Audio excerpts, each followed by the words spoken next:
Welcome everyone, I'm Orali, and today I want to talk about my 8th Elite Specialization speculation for Guild Wars End of Dragons.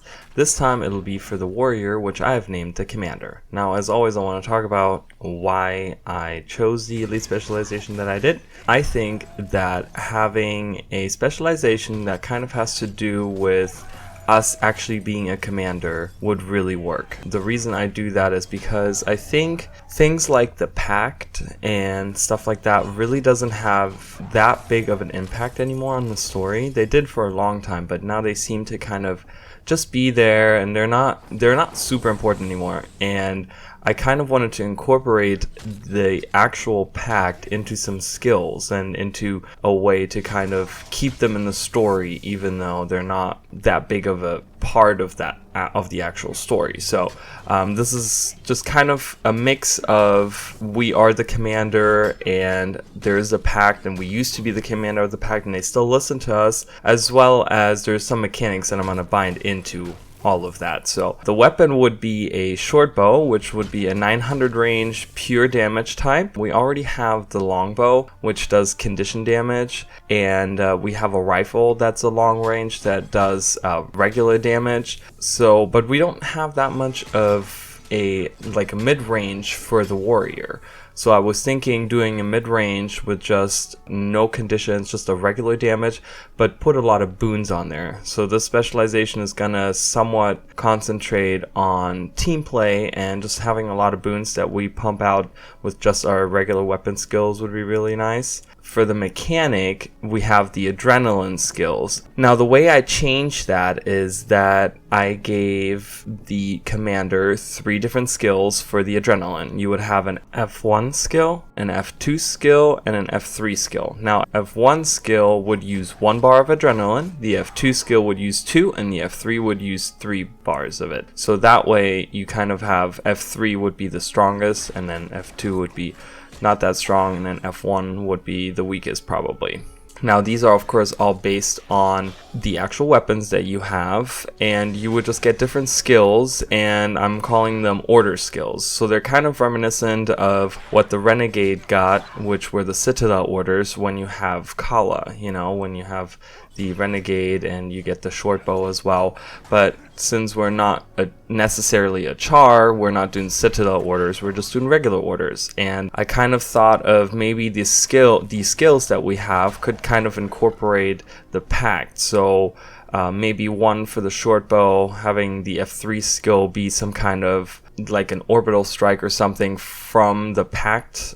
Maybe have a ship fly over or something, not necessarily like a big ship, or maybe a chopper come by or something and drop something, just something that you're like actually ordering the Pact to do something. And there's a lot of variety that you can have in these skills, because you get 3 skills for each weapon pretty much, and it kind of gives you a lot more options. I feel like the warriors they don't have that many options in what they can do. They get their adrenaline skills, and they can only use like 1 adrenaline skill, and that's all. They don't really have an option as to, okay, I want to do this with it, or I want to do something else with it. So now you kind of get to play, okay, I'm going to use F1 3 times, or I'm going to use F3 1 time, or do an F2 and then an F1. So kind of giving some more strategic play, and taking the warrior out of its very simple play style into maybe having it a little bit more complicated and a little bit more complex. So the utility skills for the commander would be the command skills. Now, we have those available on the ranger already, and they have to kind of do with commanding your pet.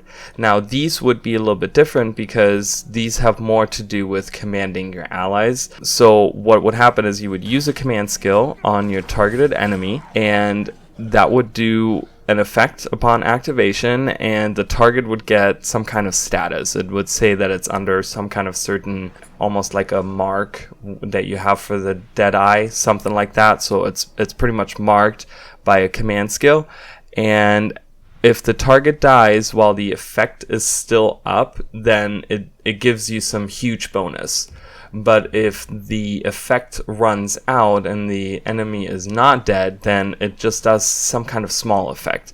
Maybe gives you a little boon or something like that. So you kind of get that little play on, if you're fast on killing your enemies while there's a command skill on them, then you get like this big bonus and you get rewarded for being really good on your game, you know, and being really good at using the skills that you have.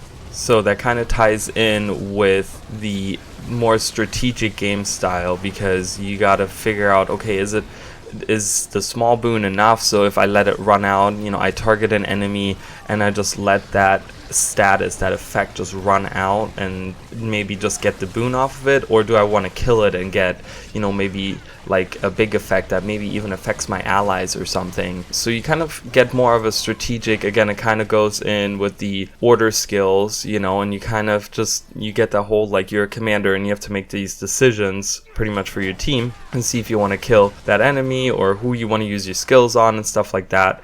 So it kind of gives that little bit of flair of being a commander on the battlefield, you know.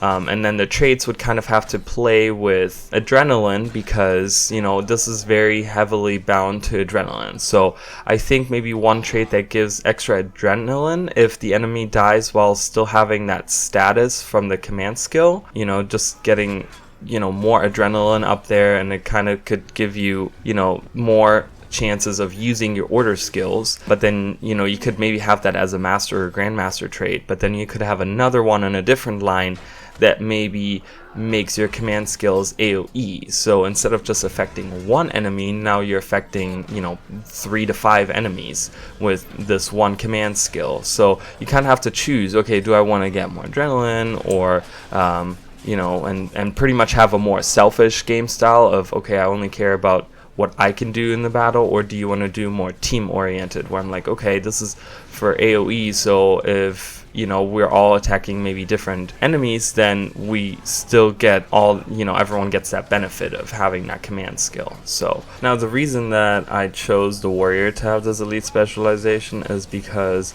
ArenaNet feel like in most of the trailers that we have seen our own character, you know, the player character, they have portrayed them as being warriors. Recently, I've seen anyways.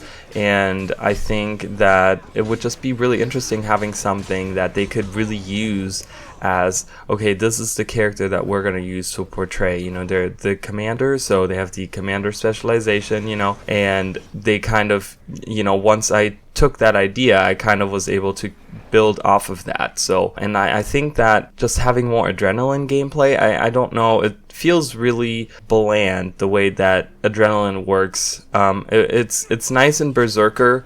Spellbreaker kind of seems like it wasted all of the adrenaline, kind of, because it's just you're constantly at full adrenaline. When I'm in Spellbreaker, I'm in full adrenaline all the time, and yes, I get to use my counter and stuff like that, my full counter, but it's not an interesting mechanic to me, the whole adrenaline thing. And I think having it do something that's a little bit more interesting, you know, with the other elite specializations, I tried to simplify a lot of things, but with this one I actually want to make it a little bit more complicated, because I think the warrior is a very simple class and it's good for that, but we're talking about an elite specialization and we want to do something fun and something new. So I think having a lot more adrenaline gameplay and giving me different skills, and, you know, and having different command skills interact with my adrenaline would be really cool. And yeah, so that's pretty much where the whole elite specialization came together. So that's all I have for this video, and as always, I would love to see some comments and any suggestions, and we only have one more to go, so I will see you guys in the next video. Alright, bye guys.